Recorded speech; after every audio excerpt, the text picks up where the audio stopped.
Hey everybody, welcome to this iteration of the Fireside Chat. I know it's been a couple weeks since we've had one of these, so I'm super stoked to get these rolling again. And I'm super happy to see a bunch of familiar faces in the chat already. As always, everybody in the chat right now, go and spam the chat. Let me know where you're from. And I always like to see kind of where everybody's calling in from. But today we have an incredibly amazing presentation from Lauren on performing creative audits that can actually move your creative strategy and your advertising forward, and how to actually use those creative audits to get value from them. I took a look through the presentation; it's absolutely killer. So I'm super excited for all of you guys to be getting this value. And so without further ado, I'm going to bring in Lauren. And we'll take it from there. As always, if you have any questions, put them in the chat and we'll do Q&A at the end. See you guys. Awesome. Well, thanks, Zach. I'm excited to be here, excited to share, again, just some, input in terms of creative strategy, ad creatives. So let's get started. So just in case you don't know who I am, my name is Lauren Schwartz, and I'm the owner of the Loft 325. Excuse me. We're a performance creative agency, and we specialize in Meta and TikTok ad creatives. So I have been working within the e-commerce space for over 16 years now, working a lot with, top tier clients and agencies, able to build their strategies for them. So we've been able to attract, top tier clients, grow 10% year over year. And really been able to work with a lot of amazing brands within the D2C space. Some are just listed below, but excited to share kind of the value that I found and, just the strategies that we found within my team when it comes to performing your audits and your strategy. So in terms of a creative audit, I think there's, a lot of misconceptions in terms of what exactly you should be looking for, how it actually helps your strategy. So in terms of a creative audit, what are some of the things that you need to look for and with strategists, media buyers, and your designers on your team? So first off, making sure that you're aligned with your clients on their expectations when it comes to defining their KPIs. Obviously, that's a huge, huge thing when it comes to starting with a client, doing your audit, starting with your strategy. So when we review with our clients, we obviously specifically, especially for creative, we aim to focus on their click-through rates, CPA, engagement rates, and some of our clients, we obviously focus on our ROAS, depending on what it is you are looking for. Each client is different when it comes to their KPIs, obviously, but these are just some of the things that we speak with when we're going through everything. So in terms of the actual audit, in order to generate your strategy, the things that we look for is on the creative side. So all of their creative assets. So what sort of content do they have? How much UGC does the brand have? Do they have product photography, lifestyle imagery, testimonials, kind of everything that's going to encompass what you can work on within their ad account? That's what you need to know in terms of the audit. And then obviously analyzing their social media, email, and landing pages. So when we do our creative audits, which then will inform our creative strategy, we take a look at, a top view of everything. So what exactly are they presenting? How are they presenting it? And then making sure that everything is aligned. So this is ensuring that, we do a deep dive of all of their content, because in terms of content, especially for designers and strategists, there is a huge, huge gap, I think, in terms of what the strategist looks at and then what obviously the editors look at. So making sure you're doing a deep dive of everything. So in terms of, again, going through everything, that's kind of more on the editor side, I would say, and how to kind of pull that into it in terms of what we're looking for on the creative strategist side is having access to the ad accounts. So what's being run in the ad account? What's their top performing creative, low performing creative? Are there angles that are being tested? What copy has been being tested? So again, these are things that obviously the media buyer and the strategist need to be aligned on when it comes to their audits, being able to measure the data from the KPIs that has been set within the relationship. And then from there, they can start to break down the patterns within that so they can understand what needs to be tested when they are going to conduct their creative strategy. So essentially, once we kind of get this full view of what assets a client has to work with, what is being run in the ad account, how are we going to take all of this information and actually pull it into a strategy, and how are we going to find the opportunities from that? So I think in terms of obviously taking all this information and translating it into your creative, making sure that you, again, with all of the information that you're pulling from creatives that have already been pulled or creatives that the brand has already created, and then in terms of the media buying, again, kind of taking all this information and starting to build it out into your strategy and build it out into your audits. So essentially, once you've done understanding the audience, then from there you need to pull the pain points, the copy, which then can translate to your audience. And then how are you going to take those and pull those assets to use them to really help you with what exactly you need to create within your ad creatives. And then obviously, if there's any sort of gaps, if there's UGC that's missing, if there's statics that's missing, things like that, you can start to pull it in. So after we kind of pull all this data, pull this information, from here is where we can essentially start to build our roadmap in terms of the creative strategy. So creating new angles, creating new hook variations, copy for testing, briefs for the creators, building out if we need to split videos, UGC, statics, GIFs, things like that. This is where we can start to focus in on our creative messaging to drive results, and then work with our media buyer to kind of simplify the campaign structure for testing. So I know this is kind of a lot of information, but just kind of pulling everything in on how we dissect an audit into a strategy and then pull it into creatives. So to kind of give you what we've seen, when I conducted a lot of audits, hundreds of audits, and I would say in terms, especially now, the biggest thing that I've identified is that there are obviously missing gaps within any brand, but I would say within all the audits I've done, the social proof is probably the biggest thing that I've been seeing in terms of what's missing in most ad accounts recently.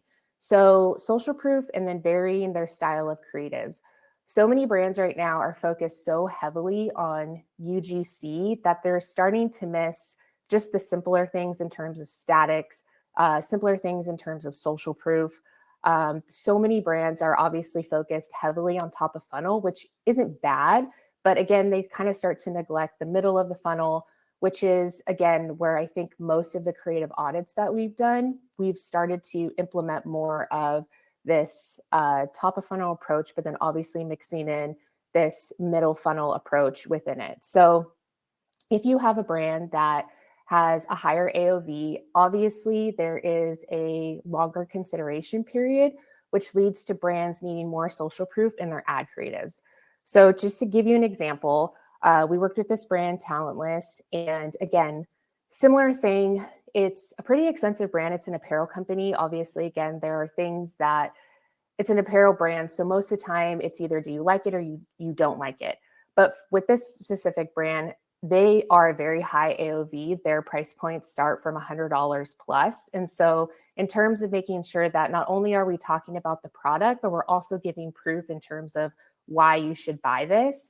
So within this sort of social proof creative testing we took all of the content that they had, looked to see, okay, these are, for instance, this lounge pant. This is a higher priced item. It's, over $100. Why would you spend $100 on a lounge pant? Making sure that we're showing why you would purchase this product, again, is something that we started to test with in terms of social proof, and then making sure that not only are we talking about the social proof, but we're also identifying why you should purchase something that is so comfortable. So these are just some of the variations that we did in terms of the creative testing. Again, kind of this super ad where it's, PR mixed with reviews, mixed with talking about the product, and then obviously just your general review, 5-star copy, pulling in, great review results. And then this sort of text message style, Scott Disick was the owner. I don't know if he's the owner anymore, but pulling in, copy from him as well. And then again, sharing this. So from here, just kind of pulling in this social proof in terms of what we found was missing within the creative audit, and then what we found was missing within the ad. So this is just an example of that. So then from there, you can start to build out your creative building blocks when you're building your strategy. So for this specific brand, obviously the social proof was the main focus. In the audit, it was missing. There was not enough information. They were trying a lot to talk about the actual product when more people wanted to know exactly why they should purchase this. So from there, we were able to build out different formats in terms of statics, videos, UGC, which was really kind of helping to lean into this concept of how we're going to take this social proof and build on top of that. And then from there, not only did we build it within the ads, then we started building it within the landing pages, in the emails, to make sure that as you're going from the top, then you start to go all the way to the actual customer journey when you want to actually purchase the product. And then from there, we were able to build iterations. Again, same concept. Social proof was again missing. Now we wanted to build off of how can we start building these iterations for testing to then start building out winning formats. So again, these were some ads that we tested in terms of social proof that we then were able to translate into ads. So this is just kind of, again, an example of how you can, start from the top with your creative audit, which then finds the holes and the missing gaps. And then you can build that into your strategy, which then you can start to build into your ad creatives and then go from there. So again, data informs creative. In terms of media buyers, obviously media buyers know a lot about performance. But as a creative designer, performance designers understand the target audience. They work with the media buyers. They need to take the information that is given to them from the media buyer, which then can translate down into all these different examples in terms of copy, new ad creatives, and informing the audience. So again, placement, level of awareness when making ads. This is a good example, again, just from taking this brand specifically, Talentless, pulling in a static, going with a Gen Z copy, Cozy AF, the hoodie you dream about. So again, just kind of focusing on that Gen Z audience. And then we had millennials and then boomers, again, which kind of breaks down the different functions of how you are building out your creative. So in terms of, takeaways with this, when you're doing your creative audit, again, understanding what assets you have, what needs to be sourced, are there missing gaps in it? From there, pulling out the key elements, pulling in the strategy to pull in those insights, which then will help develop your strategy, and then working with your performance designer to lead with their expertise in terms of editing, and then what to craft, how to craft it, working with them to make sure that they understand with the information and the assets that they have. And then from there, you can develop your creative roadmap for testing and ensuring you're taking the data from your audit. So that's all I have in terms of slides. Yeah.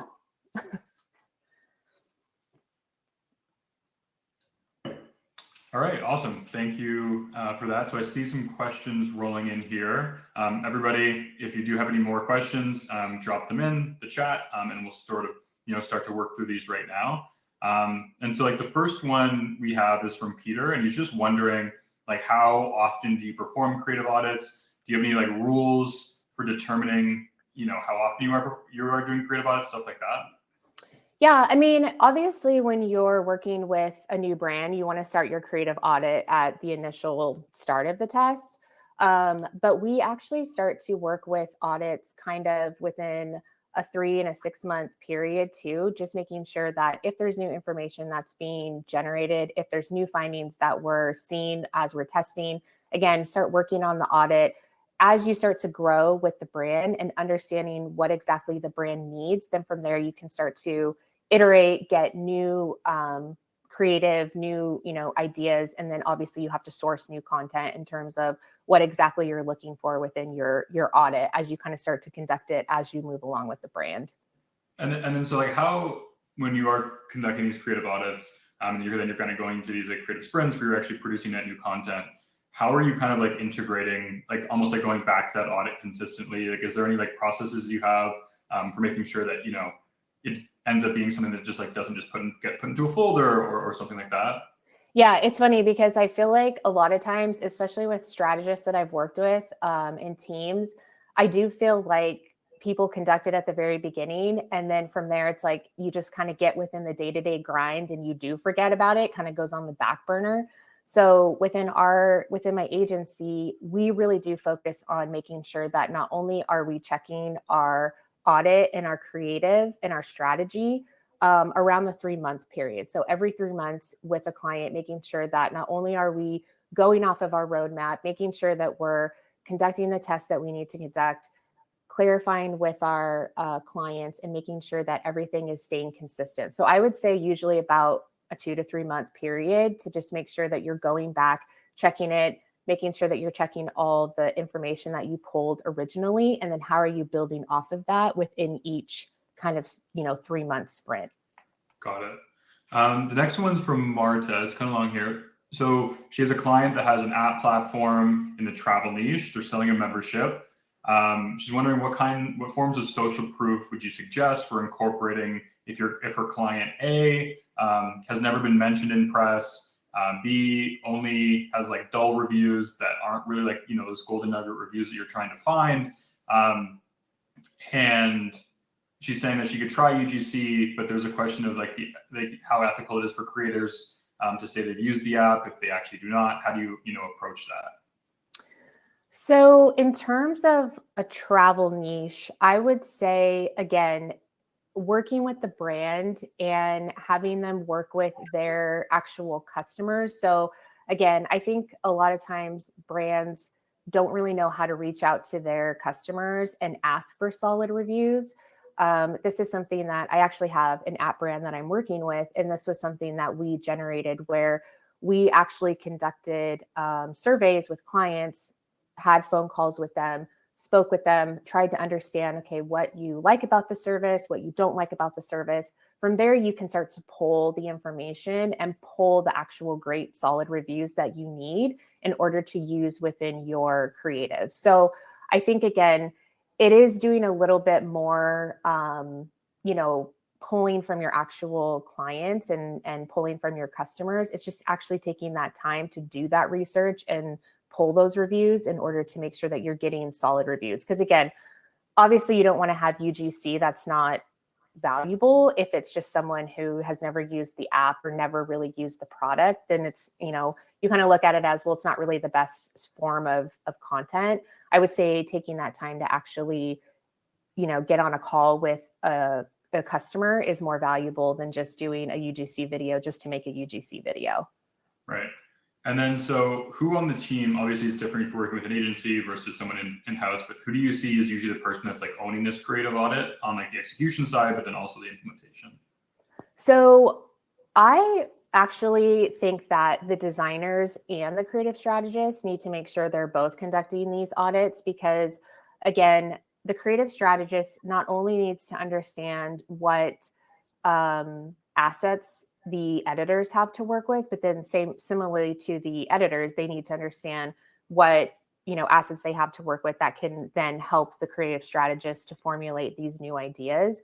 So on our side, we have both. We have the strategist who works on it, and then our editors, because there are a lot of times where editors and strategists can be siloed. And if they don't work together, if a strategist comes up and says, we want to make this ad, but they don't have that content, kind of defeats the purpose of actually making the content. Got it. And so John wants to know if you have any formats that you've seen that just have like a really high hit rate. And then, like if not, have you found any strategies to kind of increase the hit rate amongst the team? In terms of like ad creatives, or you have like kind of ones that you always, maybe the brand doesn't have a ton of data, potentially it's like a new brand that's, like getting started with paid social. Do you have kind of some tried and true sort of ad formats that you're like, okay, we're going to do these no matter what? Yeah, definitely. I mean, again, really starting at the top of the funnel, we do really try to focus heavily on the social proof, because again, I think most brands are missing that. They try so hard to obviously deliver the pain point first, which again is, I think you should, but making sure that you're also informing your buyers of why someone should actually purchase this with the form of reviews and social proof, I think is very important. So we usually start to try with statics, with again a solid product with a great review. And then obviously if there is UGC, depending on kind of what they have within their arsenal of creative, we really do try to focus on a kind of informative, problem solution kind of ad. So I would definitely say obviously static is really great to start with, but then also a video kind of explaining that as well. Cool. And another one, which I think is a different John, but what does your perfect ad account look like from like a format-wise perspective, like UGC versus branded content, a balance of statics, videos, and carousels? Like if you were to like, again, I think maybe with not a lot of platform data or not a lot of historical data, if you were to structure an account, how would you do that? That's a tough question because again, like every ad account is different. I lead mostly with, I would kind of say like a 50-50 split, honestly, with like a video and static. Again, I do think statics are super important to have within ad accounts, but then I also think video is really important to have as well, depending on kind of what you have within your creative assets. I mean, again, it's hard to say. Some clients only have, statics to work with. So kind of taking that creative and doing what you can with it, is definitely a challenge for the designer. But I would really try to do a pretty hefty split of video and statics. Okay. And then Ninad said, one, did you do the creative work for the brand that you were featuring in particular, or are you kind of just handing that off to their creative team? No, our team actually did those ad creatives. Nice. And then they have a follow-up question. So when they do ads in the moment only Facebook, what is the most important thing to focus on? Is the UGC, the thumbnail image, the ad copy, or they all kind of, contribute to the growth? But is there like one thing that you like 100% focus on?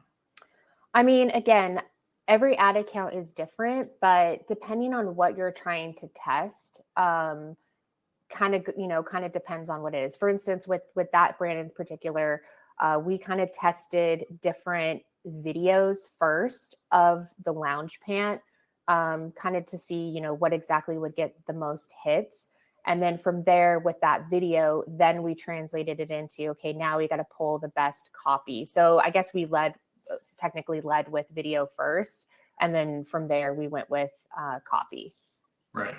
And then from Marta, she's saying that, she's not a media buyer. And so she's just getting started with this, but she's trying to figure out how to like structure her account. I think obviously this would be like an example where it's like very early on. And let's just say, she has like statics, she has founder story, she's got UGC. How would you structure that account for testing? Would you want a separate campaign for different creative formats? Or would you kind of just put them all into like an Advantage Plus shopping campaign and like let that figure it out? How would you do that? Yeah, I mean, again, in terms of Facebook, every account's different, but I'll be honest, Meta knows what works. So Advantage Plus is obviously a huge driver. I obviously think most accounts just kind of go broad with Advantage Plus. And then we usually have just a creative testing campaign. So it's usually, broad Advantage Plus in one campaign or testing creatives in another. From there, we kind of see what winners are working, which then we'll put into the main campaign, which is our Advantage Plus one, to kind of see how it works. But usually it's more so just, what has been kind of a proven strategy. And then we also have our creative testing campaigns as well. All right, cool. And so Gary wants to know too, do you have any, tips on getting press or publication sponsorships if you really wanted to kind of like dive deep into doing something like that? Yeah, I mean, I think again, like with something like this, press I think is valid still, but I don't necessarily know if it's the full driver. I mean, press is great. Obviously, everybody wants press. I think you could definitely work with, PR companies that could get you the press. You can reach out to them yourself. But I truly feel like more people now look at the actual customer reviews as opposed to a press review. just in terms of what I've seen, more people want to resonate with an actual person talking as opposed to like a huge publication. Again, I think it is good to have, but I don't think it's necessary. I think your customer reviews are going to be your main kind of bread and butter in terms of getting better results for reviews. Right. And then I guess when thinking about those formats, like let's just call it like customer UGC reviews and things like that. And then you have, publications and things and like that content, they could be looked at as the same thing. Are you differentiating those when doing your creative audit? Yeah, I mean, again, there's some brands that we have that obviously don't have PR. So from there, we, obviously don't use that in terms of, what we're using for creative. Most of the time we're just using customer reviews. If they have PR, we'll use that kind of as like a super ad, which is what I showed in the talentless one, where it was like PR mixed in with reviews, mixed in with, calling out the actual product features. But we usually lead mostly with customer reviews and testimonials. All right, cool. Well, that's the end of our questions. If anybody didn't get them in, where can people, find you online if they had another question, or just to, potentially, if they wanted you to kind of hop in and do some work on their ad account, where can people find you best? Yeah, so my company is the Loft 325. Any handle at the Loft 325, you can definitely jump into my DMs and send me a message. I'd love to chat with you. Okay, awesome. Well, is there anything else you want to like plug or like point people to? Yeah, I mean, I am actually working currently on a course which is really focusing heavily on creative strategy and audit. So that should be coming out actually in the end of Q2. But yeah, so more to come on that. All right, cool. Well, everybody go follow Lauren so figure out when she's going to be launching her course, which I'm sure is going to be great. Thank you so much for sharing your time and your knowledge with like everybody in the community. And yeah, I'll see everybody probably in the next 2 weeks for another fireside chat. Appreciate everybody for joining and being engaged as always. And yeah, I'll see you guys soon. Bye. Thanks.